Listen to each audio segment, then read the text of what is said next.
রীতা রকমারি রান্নাঘরে আপনাদের স্বাগত জানাই। আজ আমি বানিয়ে দেখাবো বেলের শরবত।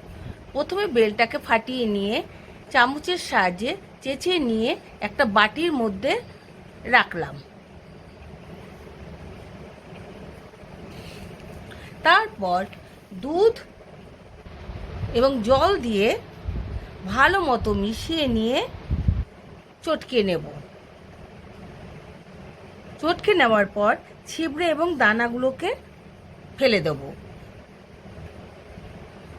তারপর চিনি মিশিয়ে বিট লবণ দিয়ে ভালো মতো নাড়াচাড়া করব।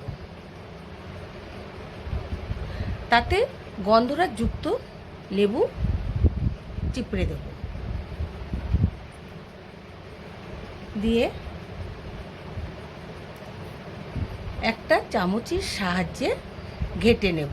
তারপরে গ্লাসের মধ্যে ঢেলে দেব, আইস কিউব তার উপরে দিয়ে দেব এবং ঠান্ডা ঠান্ডা বেলের শরবতটা